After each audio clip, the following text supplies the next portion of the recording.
Hello and welcome everyone to today's webinar on the 2025 State of Credentialing Report. While we wait for more folks to sign on, I want to extend my genuine thanks for spending part of your day with us. If you're here to learn about the 2025 State of Credentialing, you are officially in the right place. My name's Laura Scruggs and I'm from the Accredible team. It is lunchtime where I'm based in the US, just outside of Baltimore, Maryland. And I'm thrilled to be with this group of folks from all over the world.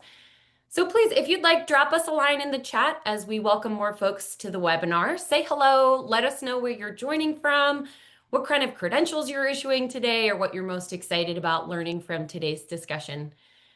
For those just signing on, welcome to the 2025 State of Credentialing webinar. Today is by far my favorite day of the year to be a member of the Accredible team and a part of the education and advancement space more broadly. And that's because today we're not only unveiling really unique and truly important insights from our survey of over 500 HR and talent leaders and 200 credential issuers, but we're also going to get multiple expert perspectives on what that data means for you. We have a lot to unpack, and I'm excited to dive into everything that we discovered in this year's State of Credentialing survey analysis. So with that, we'll go ahead and before I turn it over to our moderator, just cover a couple of quick housekeeping notes. We will have time for a very brief Q&A after we wrap up the panel discussion.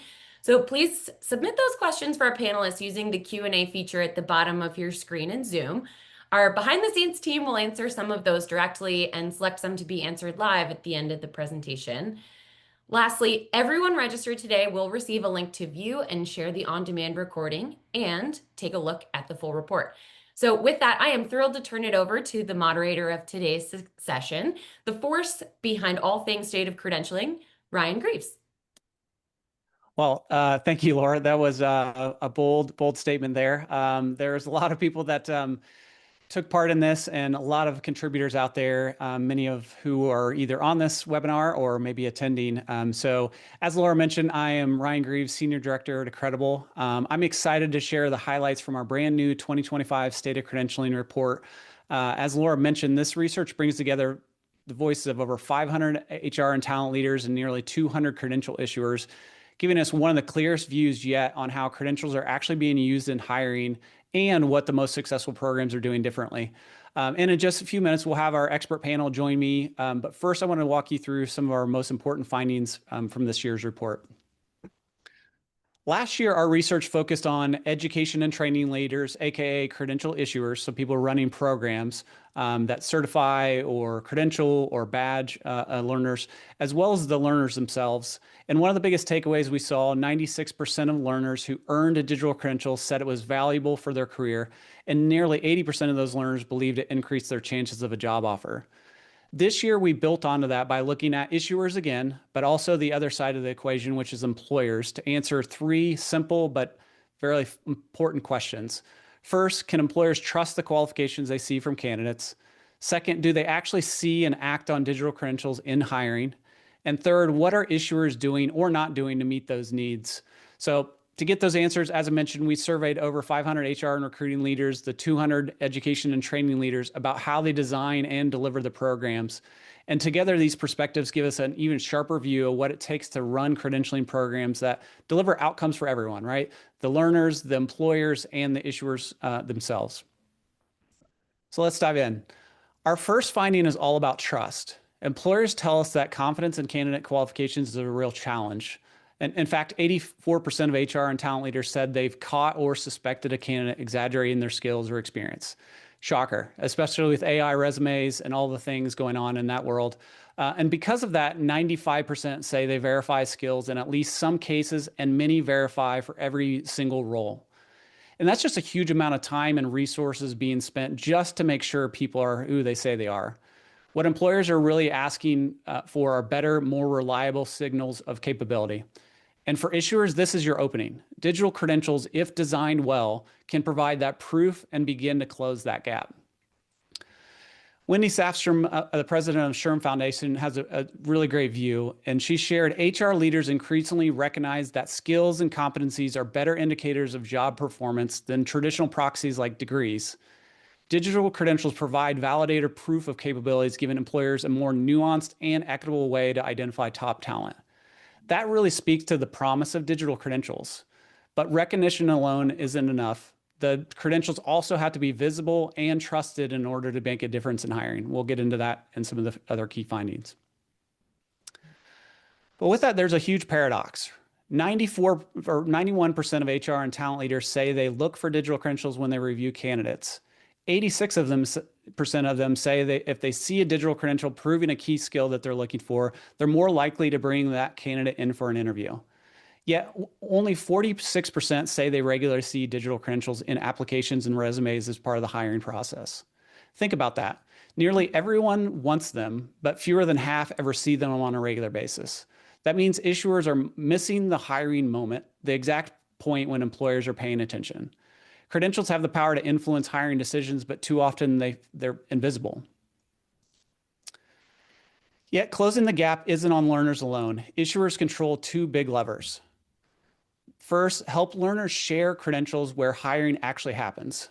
You need to make it effortlessly for those learners to add them to applications, add them to digital transcripts, add them to LinkedIn, where 87% of HR leaders state they've already searching and or validating skills and credentials on LinkedIn. Simple share prompts, resume ready language, they make the difference between proof and just a logo. Second, help those employers discover your talent. 75% of HR's leaders already use or want searchable directories, yet only 35% of issuers provide them today. That's a massive missed opportunity. Directories and clear sharing guidance can turn credentials into career accelerators and growth engines for your programs. As more learners are using and sharing their credentials, obviously more people see them, they interact with them, and are coming through to your program pages to find out more and or register and enroll. Our third finding is all about clarity. Last year's learners told us they wanted credentials with clear skills and validation. This year, we ask employers what they need, and the answers line up almost perfectly. Employers said the difference between a credential they trust and one they ignore often comes down to the level of detail. They want three things: a clear skill summary in plain language, evidence of mastery like projects, exams, assessments, and third-party endorsements that add credibility. The reality is most issuers aren't delivering. Only about half include evidence of the learning in their credentials. And while 94% of employers say endorsements increase trust, especially from academic institutions, employers, standards bodies, industry associations, just 31% of issuers provide them as part of their digital credentials. Without that level of detail and external validation, even a legitimate credential risks being discounted.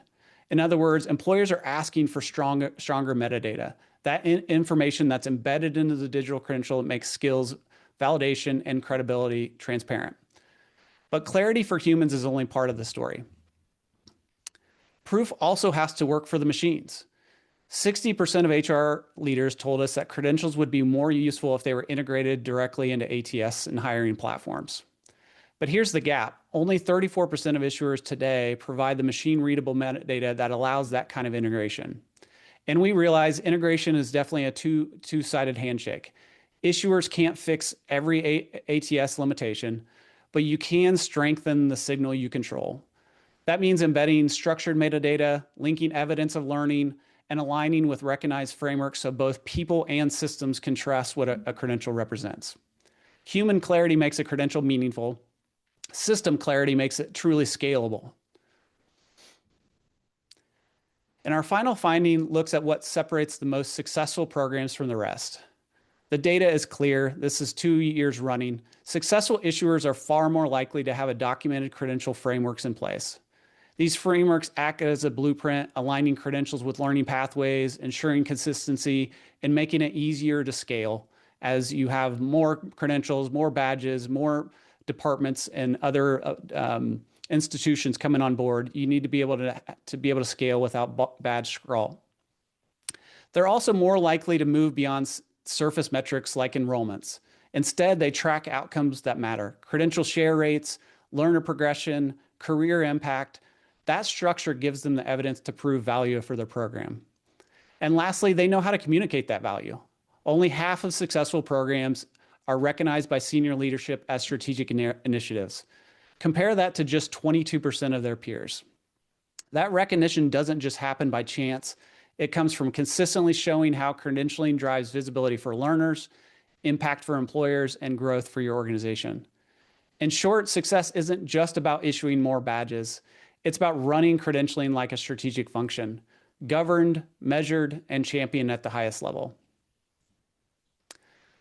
So to recap, employers face a major trust gap. Digital credentials can close that gap, but only if they're visible, clear, and integrated into hiring systems. The most successful issuers are already proving that this is possible, and they're the ones whose programs are growing the fastest. Of course, I've barely scratched the surface and just given you a snapshot of the data. There's a ton more in the full report, and I encourage you to dive into that to see all the findings, plenty of examples. It's free, ungated, and available to share with your teams at stateofcredentialing.com. Now, I want to bring in our panelists, leaders from LinkedIn, Win Learning, and Incredible to share their perspectives on these findings and what they're seeing out in the field and where credentialing is headed next. So I think everyone's hopefully coming back on screen here. So first, I'd love to each of the panelists to introduce themselves and share how digital credentials are showing up in their work. Erin, I'll start with you. Great. Hi, everybody. I'm Erin Scruggs, and I am the VP of Talent at LinkedIn. And that means I've got a team of about 275 globally. And that team is actually responsible for hiring the employees at LinkedIn. So people get confused because we're sort of a hiring platform, but my team actually hires the 20,000 employees that work at LinkedIn. We hire about 2,500 people a year, anywhere from 2,500 in a bad market to like 9,000 in our peak market. And how credentialing shows up, it tends to be a bit different whether we're hiring for technical or non-technical roles. And I think the role of credentialing is evolving even faster in today's AI world. So I'll get a little bit specific. In engineering, the traditional path might be a computer science degree or technical certifications, and those still matter, but we care just as much about what somebody has built and how they show their skills in practice. So a GitHub portfolio, a coding assessment, that kind of a credential often tells us more than a diploma. And then in non-engineering roles, credentials are probably a bit more formal, like a CPA license in finance or a bar admission in legal. And we absolutely have to validate those. But even then, the differentiator is really how someone has applied their experience, leading teams, driving change, delivering outcomes. I think the work is like really exciting and it continues to evolve. And I think credentialing is evolving. So more companies, including LinkedIn, are really thinking and talking a lot about the skills first mindset. So we're looking beyond traditional credentials and we're asking, what can you do?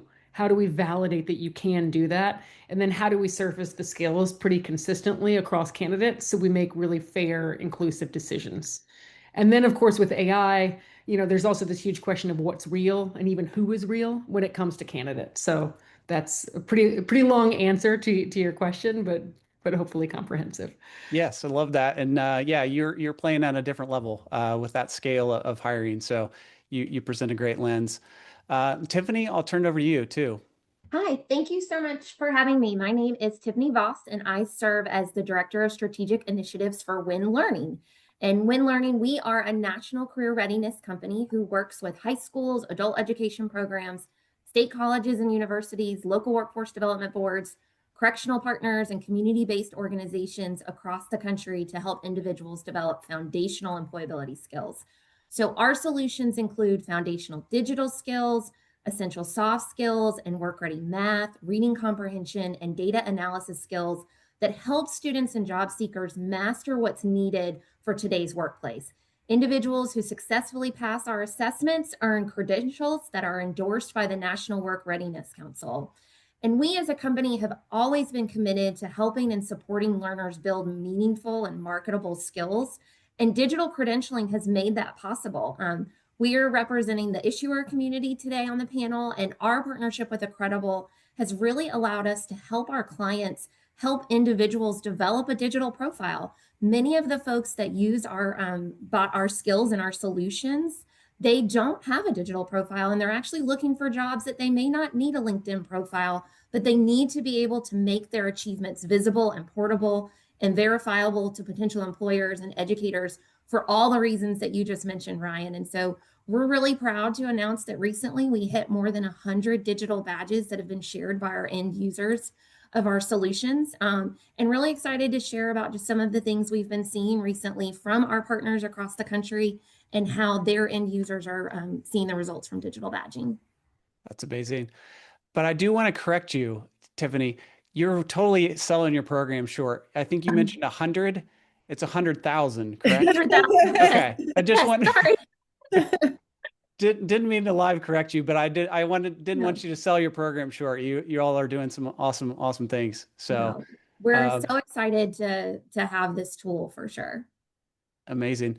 And it is quite interesting to think about the population of learners that you mentioned, because as a business professional myself, you think everyone is on LinkedIn and already has some digital, presence whatsoever. So to think about millions and millions of other learners that do not, and this is giving them that. So I'll turn it over to Rochelle as we close out intros. All right. I am Rochelle Ramirez. I'm the SVP of product at Accredible. So I oversee our company's product strategy. So like kind of the what we build and why. So that means I work closely with credentialing programs across the globe to understand like what's needed and what's working. So for me, digital credentials show up pretty consistently. But, like, because we're building a platform, but my work is really about like what makes those credentials matter, like once they're in the world, not just on our platform. So I spend a lot of time trying to figure out like what makes a credential usable, what makes it decision ready. How do we move from just we issue credentials to our credential creates opportunity? So that means working with issuers to improve like design and delivery, and then even with learners to build tools that they can take like what they've earned and drive that to what their real life outcomes end up being. Love that. So important to be able to move beyond just issuing a badge to help it actually work for the learner. Let's start with the shift we, at least inside of Credible, all felt, but now can prove with some level of details. 91% of HR leaders now look at for digital credentials at some level during the hiring process. 86% say they're more likely to interview somebody that has demonstrated a key skill with a digital credential to back that up. Aaron, if I start with you, you're on the front lines of talent acquisition, especially at the scale that you're hiring there at LinkedIn. How are you seeing the demand showing up in the hiring process? I know we briefly talked in previous call a little bit about just even identity of some of the folks too, but if you can speak a little bit how these are applied for what you all are doing. Yeah, sure. And I think we're definitely seeing that the demand for credentials is showing up in an increasing way in hiring. And I think a big driver of that right now is the role that AI is playing. So, on one hand, you've got AI really simplifying the process for hires and for job seekers. It's easier than ever before to generate a polished resume. It's easier to match to a role. But the flip side is that trust is way down. And so, AI is really good at creating things that look real but aren't. And recruiters are becoming way more skeptical of what's in front of them. And so I think that's where digital credentials are having a real moment because they provide real verifiable evidence of skills at a time where employers are actively looking for signals that they can trust. So when a recruiter sees a credential that's validated, that's portable, that's tied to real skills, it cuts through some of the noise and it creates some confidence. So I think the attention on credentials isn't just about, convenience. It's really for me, for my team, I think it's about trust. And in a hiring market that's really flooded right now with AI generated content, recruiters are really prioritizing signals that they know are more authentic. Yeah, that makes sense. Yeah, I don't envy the position that talent acquisition and recruiters are in. I love it for people that are applying for jobs. It's easier to be able to, uh, you know, um, bring your experience together to try to hopefully tell a compelling story. But when everyone looks and sounds the same, it I'm sure creates quite the nightmare on the hiring front. It's interesting. We've got obviously exaggerated credentials have probably always been a thing, but we've got people that will interview, and a lot of our interviews are not in person, they're online. They'll interview, and then the person that shows up for work on day one is a different person that was on the interview. I mean, that it is uncanny, the things we're having to sort of sift through and think about right now. And so credentialing associated with a picture is probably really helpful in just making sure that we're able to validate. It's like, it's scary times right now. Yeah. What a world we're living in. Mm. Tiffany, you're at the state and national level working with hundreds and hundreds of institutions as well as thousands of learners. What's driving more employers, or what are you seeing in the ecosystem that's taking digital credentials more seriously than maybe even a couple of years ago? Well, I'm going to piggyback off of what Aaron said for sure. So I work a lot with the state of Florida. That's where I'm based and do a lot of my work, but I've been talking with my colleagues at Win Learning, and we're seeing this across the country. So employers, they're wanting not just skills and credentials, but they're wanting those foundational skills, right? So we Win Learning, we're having a moment, right? Because that's what we do, is we help build those foundational skills, foundational digital literacy, foundational soft skills, being able to work in a team together, right? Collaborate or communicating effectively, and teamwork were the number one skills found on a recent survey by the Florida Chamber of Commerce of what employers in our state are looking for.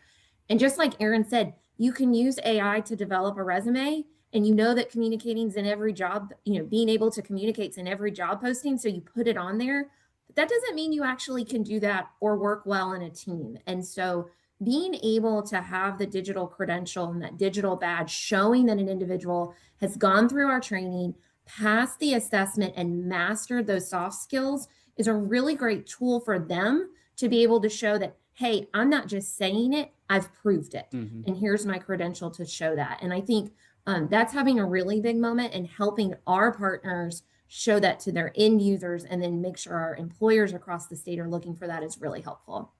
Love that. Yeah, I heard an example, it just really resonated with me. A faculty member at Penn State University mentioned that he does things in business and works a lot with McGraw-Hill's SimNet product for Excel skills, for example. And I think he put it one way, and he said, there's a difference between saying I'm proficient in Excel, and you can put that on a resume, but there's a difference between somebody that says that and maybe just attended a course, or maybe they took a course online, versus somebody that actually had to complete a test or had to complete a project with pivot tables and had to manipulate data in a way that they can show and articulate that and tell a story on how they learned that and how they actually applied that. That's completely two different ones. And that's the beauty of what you can actually build into a digital credential, to show that evidence of, I didn't just sit through a 30-minute Zoom webinar. I actually applied it, and here's my evidence of the application. So I love that you're building that into your credentials, and I know plenty of employers are looking from that from a hiring perspective. That's the positive. Let's flip to the gap that the data from the report presented, which is the flip side. Only 46% of HR leaders say they regularly see digital credentials in applications, in resumes, as part of their hiring practices. We'll get to here in a second. We'll get to the big elephant in the room, which is kind of the technical part of that, right? To be able to ingest digital credentials at scale into ATS and hiring platforms. But what are we thinking in the bottleneck? Is it learners not sharing, issuers not guiding them, or are recruiters just missing them? It might be a combination of the three, but Tiffany, I'll start with you. You serve a population, as you mentioned earlier, that is not heavy LinkedIn users, maybe not have digital profiles themselves.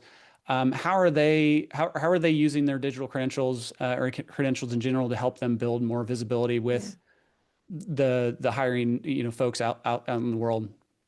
I really appreciate that question and saying that too. So a lot of the folks we serve and we work with are just like you said, they don't have that LinkedIn profile yet. That LinkedIn's kind of that next step for them, or they're a student, or they might even be a returning citizen. So they don't even have access to the computer. But the digital badge is helping when they develop that resume, they're able to put a link on there, or when they fill out an online application and they're able to put that link. That's helping employers then go and verify, hey, Tiffany earned that credential. She may not have a digital profile or a digital resume, but I can go to this link and I can see what's doing. And on the flip side of that, it's been really great for us, because not only is the job seeker showing the employer, hey, this is what I've done, but it's showing employers, other education partners, who we are and what we do and what we stand for, the skills that we provide through our solutions, and the opportunity to earn that nationally endorsed credential from us as well. So it's been a great kind of on both sides. And again, we also in Florida have a lot of rural areas, and we work with folks in rural Kentucky and other folks who just never needed a LinkedIn profile or maybe haven't had access to it. But by getting the opportunity to earn these digital credentials, they're getting kind of that foot and stepping in their toe in the water to learn about digital badging. So it's personal and professional development for them, but also a great opportunity again for employers to make some quick decisions when they're seeing these paper resumes, but a link to something digital that they can go and take a look at. Love that. Yeah, they're not just getting evidence of what they're learned, but they're building their profile online and being able to take that with them through the course of their career, which we're all going to have to do anyways. So that's great. Rochelle, from your view, you're seeing things from across 2,300 plus issuers, millions, I think well over 162 million credentials we've issued across our platform now. So you have a really good vantage point. From an issuer guidance perspective or thinking about directories, how are we helping, or how are you seeing, programs really help their credentials be seen and used out in the world? Yeah, and I do think, and I think the report kind of calls it out a little bit, Ryan, but I do think the biggest lever is that issuer guidance, but it's also the one that's probably skipped the most often.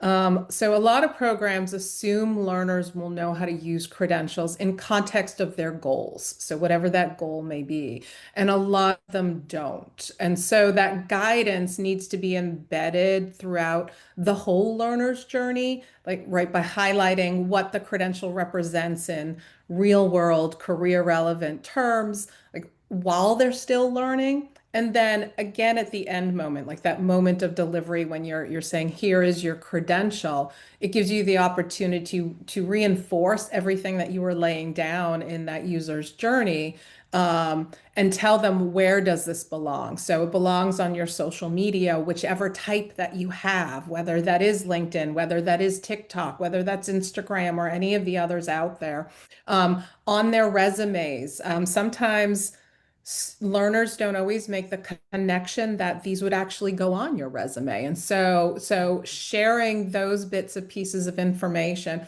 even job sites, most job sites have like profiles that individuals create on them, in your portfolios.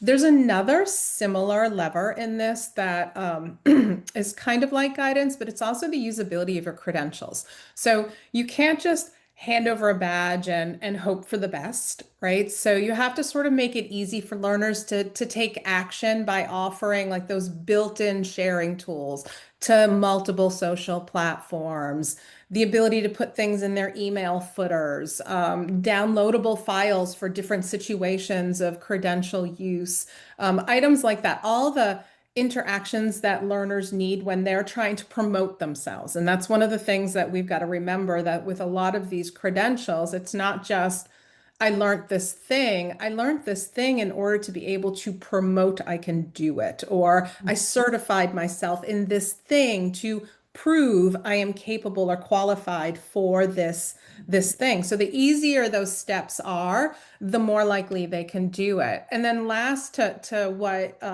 both you and Tiffany were mentioning, sort of on that employer side visibility. Not all hiring happens through application, like learner going to the person. Recruiters are actively searching, right, for people that have the talents that they need. And that's where like an issuer run directory really comes in, because when an issuer can make their credentialed learners findable, like in a searchable, verifiable type way, it doesn't just support that learner. It kind of creates this whole new discovery channel for employers to be able to go to. So any one of those levers to me, like the guidance, usability, discoverability, right? Like they all make a huge difference. But if you could get the trifecta and invest in all three, like those are the programs who I think those credentials will get used and seen the most out of everybody. Yeah, those are three big levers. And I know we've recently published a guide on, producing your own digital credential landing page that you have a lot of these things built in. So you're educating the learner on what they're getting ready to receive, when they receive it, how they can use it, where they can share it.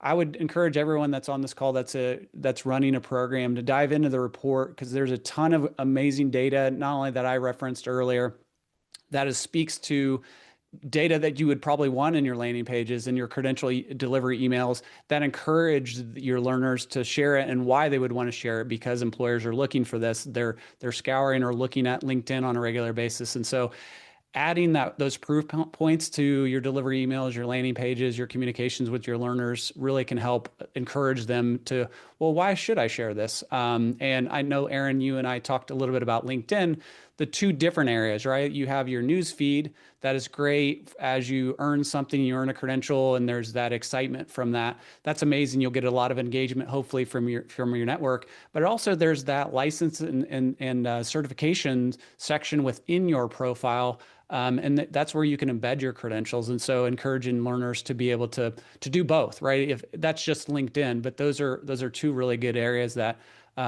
you never know who's looking at the news feed, and you never know who's coming across your profile to see your licenses and certifications within that LinkedIn section. So let's go one level deeper if we can.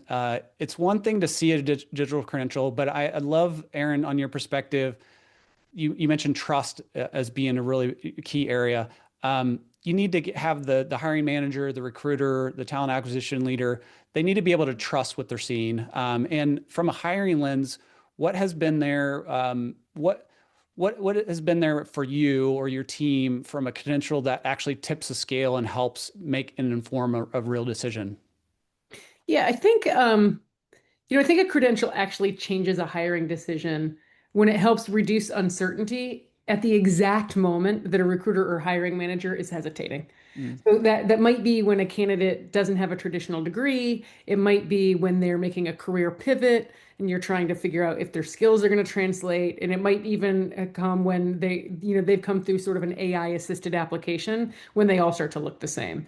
So I think in those moments, a credential that's verifiable, a credential that's recent can really help tip the scales, not just because it just differentiates, but because it gives the recruiter confidence that the person can do the job like right now. And so, timing really matters too, honestly. So, a 5-year-old certificate might not move the needle, but a fresh, role relevant credential signals momentum, it signals commitment to the skills that are needed in the job. And I think it tells me that a candidate is really actively investing in their skills, which then elevates them beyond just checking a box. Mm-hmm. Yeah, that is great. That was another question we asked from an employer perspective is, what does it tell you? And I think there was a wide range of responses with that, but just, yeah, the investment in continuing learning and not just relying on osmosis or otherwise, right? You want to see somebody that's continuing to grow and change and learn new things, especially that are super relevant in the market. So that's great. I love to hear that and kind of how you think about it. Let's talk a little bit about signal design. Badges, and this kind of digs a little bit deeper, but badges and digital credentials, they can include a lot, right? Not just the brand or the organization that issued it, but they can have evidence of learning, assessments, and even, as I mentioned, third-party endorsements that are still kind of in the early days, but are highly relevant. I know, Tiffany, you had mentioned yours as part of Win Learning, but in a recruiter's day-to-day, what actually gets noticed, what gets ignored? I know we're still in the early days of seeing probably digital credentials at scale within the hiring practice. But Aaron, coming back to you, are there any of those things that really rise to the top when reviewing candidates if you're coming across a digital credential that really stand out as like, oh, those are good, noteworthy type things? Yeah, I think in the day-to-day flow of a recruiter's work, there's sort of a real hierarchy to what gets noticed and what actually influences a decision. And so I think the first thing that stands out is the issuer brand. So, a well-known university, a tech company, an industry association, that's going to catch the eye pretty quickly. It speeds trust. It makes a recruiter probably more likely to move someone forward. There was a study that LinkedIn did. This was years ago, so I don't know if it's true, but I assume it still is. That a recruiter spends an average of 3.6 seconds looking at a profile before deciding yes or no. And so that brand tends to be really important because it helps the recruiter just really categorize quickly. I think the next thing is probably recency, like I said before, and level. So, a current advanced credential signals that the skill is fresh, it's freshly applied, instead of something that was earned maybe years ago and forgotten. And then after that, I think there's like, what's the embedded evidence or what's the assessment detail? So, and that is like important if, like you were saying earlier, did I take a half an hour Excel class or can I do pivot tables and there's their certification to be able to give the detail of assessment of how you earned that credential, I think can really help. But honestly, probably only if it's really easy to surface. Like recruiters don't have a lot of time or they won't take the time anyway to click through, 3 layers of links. If the rigor is really obvious, it's very valuable. And if not, it probably gets ignored. Hmm. Then you'd mentioned endorsements. I think those probably get the least weight in an actual hiring decision. They're sort of nice to have, but not decision drivers because you don't know the quality of the person who has endorsed. So if I had to stack it up, it's probably brand first, then recency and level, and then the evidence if it's accessible. And I think that's sort of the practical signal hierarchy that really speeds a move to interview. That's great. That's really good to know. And I'm sure it widely depends on the role and the organization and how they view things, right? As you mentioned earlier, right? If it's a CPA certification and it's endorsed by an actual standards body that carries a lot, or if you're we work with a lot of sports exercise or training industry, right? If you're endorsed by an industry recognized, if the credentials endorsed by an industry recognized professional training certification, that carries a ton of weight to be able to get business or clients or anything like that. So, but it is always interesting to see kind of how people view the and stack rank that. Rochelle, from your vantage point, once again, you're seeing it at scale across millions of credentials. What are the elements that are machine readable and will help really, the recruiter filter and clarify the learning and what they're looking at? Yeah, yeah, I definitely want to talk about the elements, and I want to make sure everyone understands from the issuer perspective why machine readable and fielding is important. So when you think about the volume that is coming into talent acquisition and HR professionals and hiring managers, there are a lot of systems, especially as we keep moving forward with AI and all the technologies that are doing some of the filtering. So they're not trying to manage the whole gamut of flood that's coming into them. So fielding becomes important because you have both machine and human looking at the resumes. And so from the most machinable, like actionable elements, and this is the ones that ATSs, HRISs, all the alphabet soup, AI screeners, right? Like all of that.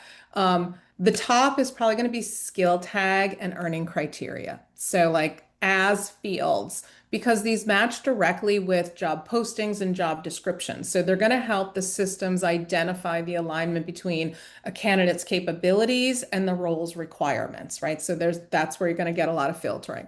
Then, right, to echo like in Erin's priorities, right? Assessment evidence, or like call it the proof field, like whatever we want to call it. But employers need and want proof, not just participation in something. So structured results and fielding become important for machine readable. So that's scores, links to active projects that aren't buried in actual results of things.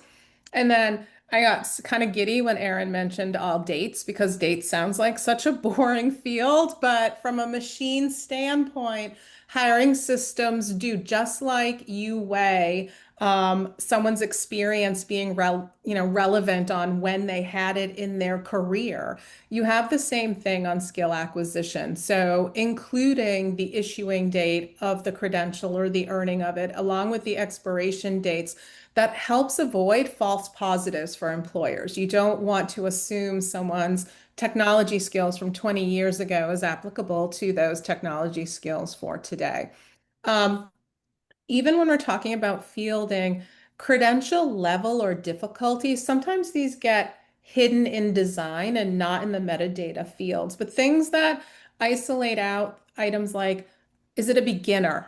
Is it an intermediate course? Is this advanced skilling? That type of labeling helps the hiring tool, along with the human, start to match based on job seniority and complexity across the board. So, like if you can get these elements into your credentials as fields, they'll be a big difference in making things filterable and signals versus just noise across the Mhm. board. Yeah, that's so key. And I know we try to encourage that as a best practice to fill out as comprehensive a metadata as possible, not just for the humans that are interacting now, but future state as these are ingested at scale into systems. Building on that, we talked a little bit about that. You were already kind of in that metadata and the hiring systems world here.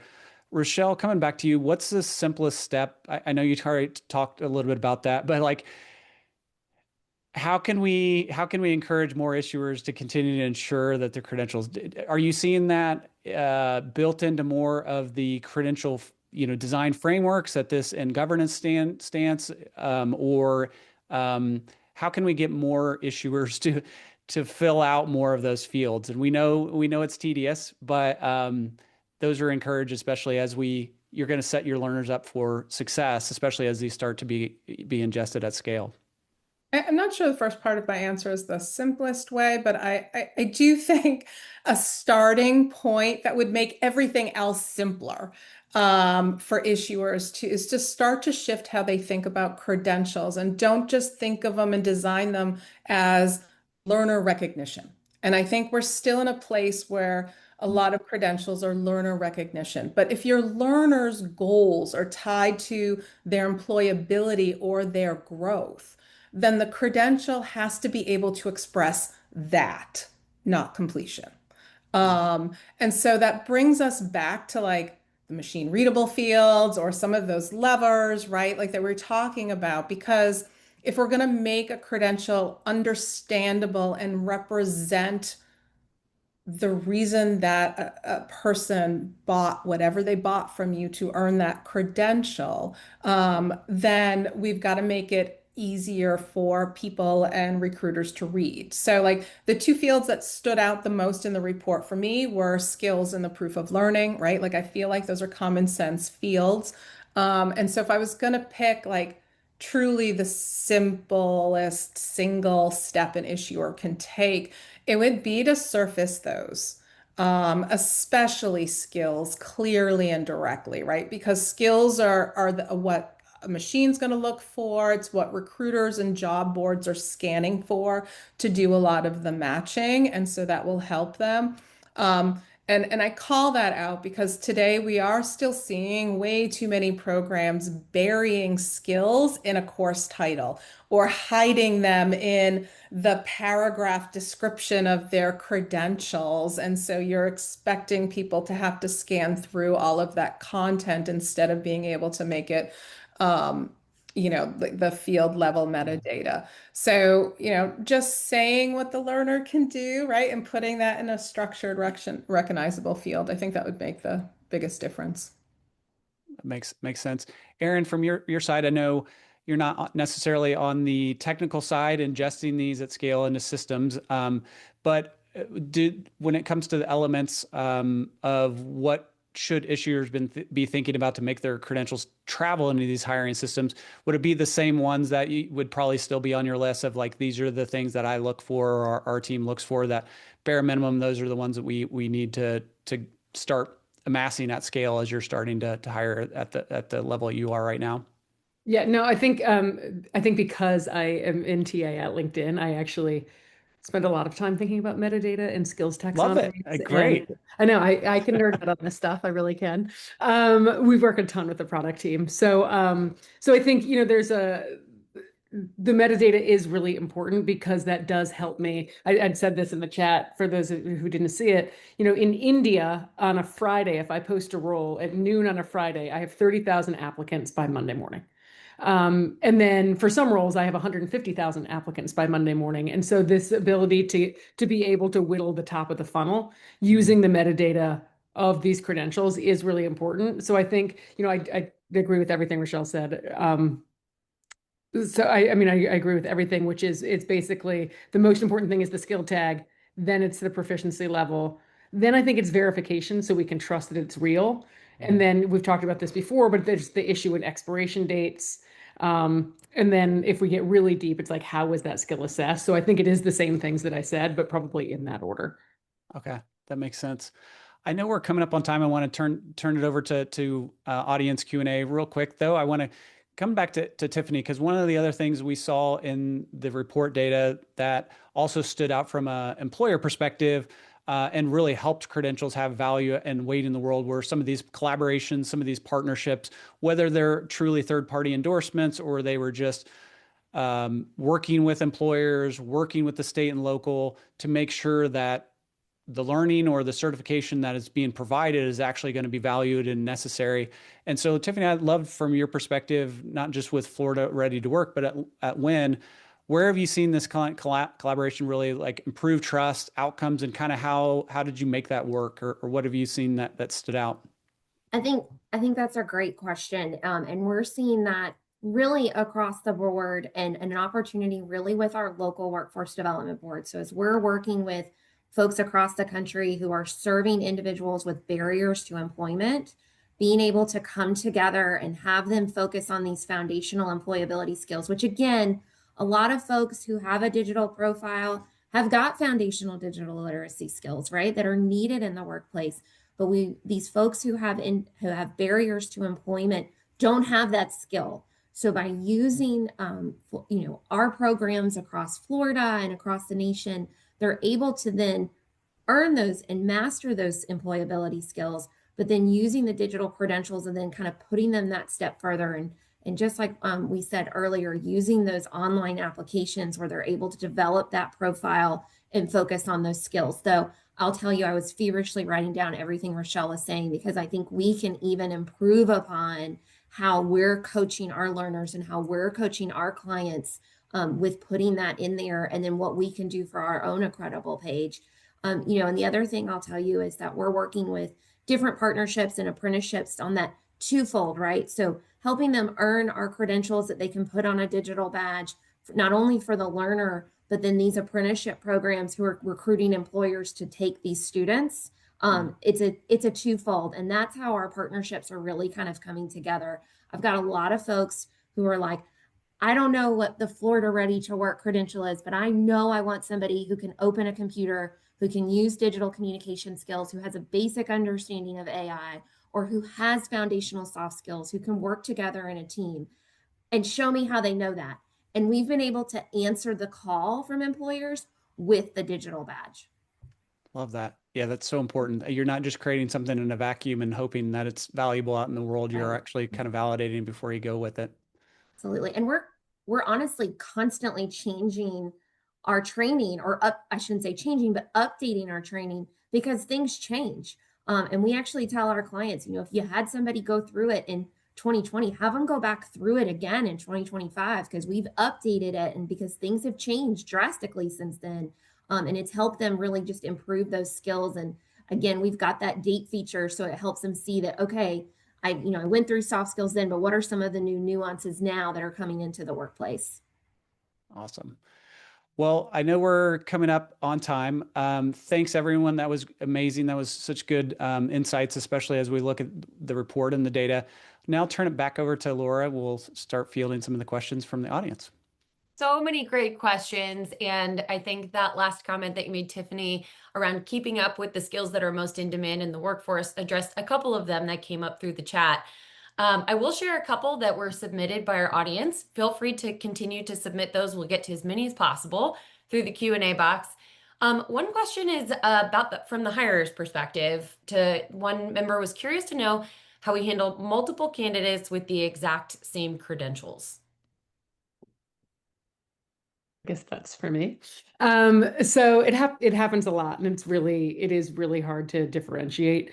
We will, let's say if you have five, you probably make time to speak to all of them and sort of differentiate based on a phone screen.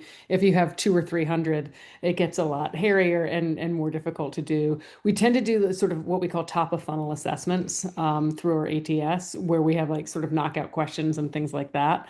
But ultimately, there'll be some differentiating factor that the recruiter's looking for. If you have five different recruiters look at the same exact pool of candidates, they'd probably stack rank them differently. So there's probably a lot of bias in that.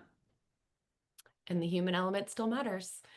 And another question is around the micro-credentialing movement or digital credentialing in general. So maybe this one would be good for Rochelle.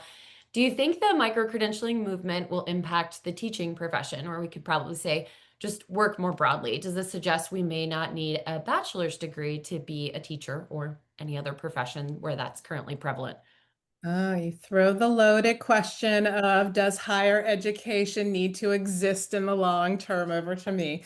Um, I think education and formal education of degrees is going to change, but I am a true believer that it is never going to go away because a degree what it stands for is not just, hey, a piece of paper. It is a collection of skills. It is a collection of experience and learning. And I think that we will always need to represent that to a market and a role. Do I think that um, as a teacher or whatever profession that you will continue to need a BS? Yes. But do I think a BS from today will look the same in 10 years? I do not think it will look the same. I think the content and the digitalization and how we all learn and verify each other's skills will change over the next decades. And I do think micro credentialing will assist in that and probably make us all a little bit better because it will be much more hands-on verified learning. That's I great. I'll pipe in just a little bit there. I couldn't agree with you more, Rochelle. And I think where a lot of things are going and what we've seen with some of our partners here in Florida is getting into some of those lower level jobs with those micro credentialing. And then while they're working on that higher level degree, going into a profession like teaching here in Leon County, they're actually using Florida Ready to Work. And if you come in with an achievement level 3, showing that you can do math, reading, and data analysis at a job zone 3, and according to ONET, that you've got those foundational skills so you can come in as a paraprofessional. And then they are paying for you to go get your bachelor's degree and become a full-time teacher. So while that may not answer the question directly, I think that the movement might be that these micro credentials, these digital badges are an entryway for folks who may have never had an opportunity to go to college and earn that BS, but then they're getting that hands-on experience. I've got 2 young kids. I want somebody who's been in a classroom, managed a classroom, seen it firsthand, and whether that's while they were student teaching or as a paraprofessional while they're working on their degree to then become a full-time teacher, I think that's really, really important. So I think that this is just really opening more doors and an opportunity to do that. That's great. We're going to shift gears a little bit to Tiffany. You had mentioned a couple of the ways that your participants are sharing the digital credentials, actually using those to open the doors to potential employment opportunities or even advancement within their current roles or profession. So what are some of the most effective ways that you're finding that you can then, or anyone can get their participants to actually utilize the badges or the certifications that they hold? That's a great question. And the first thing I'm going to tell you is we can always do it better, that we can always improve on this. But a couple of the things that we're doing is in our foundation, when we bring on a new user to use our solution as a part of that training tool, digital badging is one of our slides, right? It's one of our key points that we go over that we make sure that we do. We also have a monthly newsletter out to our customers where we kind of divide that based on the populations that they serve. And we talk about digital badging in those newsletters. At least we try to do that maybe once a quarter, maybe even could do it more often where we can really kind of tailor how we're doing that. And then I'll totally give away a secret, but I've asked a Credible to come and talk to our clients and really talk about how this report is out there and saying and showing why digital badging is so important and making it a part of their checklist as well. Clearly don't have to twist our arms to go talk about digital credentialing too much. There are another couple of questions. One is about endorsements, which came up pretty clearly in the data. And so one of the questions was about which third-party endorsements, maybe a couple of examples, have actually moved trust forward, either academic institutions, employers, or voices in the industry, and why those might be important.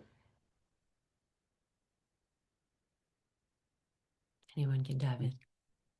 I mean, all of our credentials are endorsed by the National Work Readiness Council, and we've seen, that's an independent body made up of state agencies, field, experts in the field of education who are really focused on employability skills. So we sought out someone to review our assessments and review that opportunity to endorse our credential because we wanted it to be focused on employability skills. So I think that that's really important, that whatever the credential is and whatever skill it's verifying and saying that you have, it's important that your endorser is connected to that. So the National Work Readiness Council made really great sense for us because they are focused on those foundational employability skills. Yeah, and I can second that from sort of the across the board, looking at all of the different types of credentials and endorsements that are in the market. And I'm not going to downplay peer endorsements or company endorsements or partner endorsements, but really the endorsements that actually move trust and that seem like they're really helping in hiring decisions are the type of endorsements that Tiffany's referencing, where they are the type that are based on national or global standards, where it is an organization that is known for their expertise and they are the ones driving some level of quality in a position or a role or in a particular industry. That those are the types of endorsements, when we're talking about using endorsements, that really are more needle moving than having a professor endorse you, which is super valuable from a reference standpoint and a character standpoint, but from a hiring decision standpoint, we really see these standard type organizations being the needle mover. Fabulous. Well, thank you to our wonderful panel for taking the time with your time and your insights. And thanks to all of you for joining us today. That about wraps up our time for Q&A, as well as for the introduction of the State of Credentialing Report for 2025. As a reminder to everybody here, you'll receive an email shortly with links to both the on-demand recording and the link to the full 2025 State of Credentialing Report, which is also available in the chat right now. I encourage you to dive deeper into the data we talked about today. There's so much more than what we were able to cover in just 60 short minutes. So please dive into that and share it with your teams. If you'd like to continue the conversation with Accredible, we're always happy to connect, and you'll find ways to reach us in that follow-up email as well. On behalf of the Accredible team and our fabulous panel of experts, thank you again for being here, and we look forward to seeing you at a future event. Have a great rest of your day.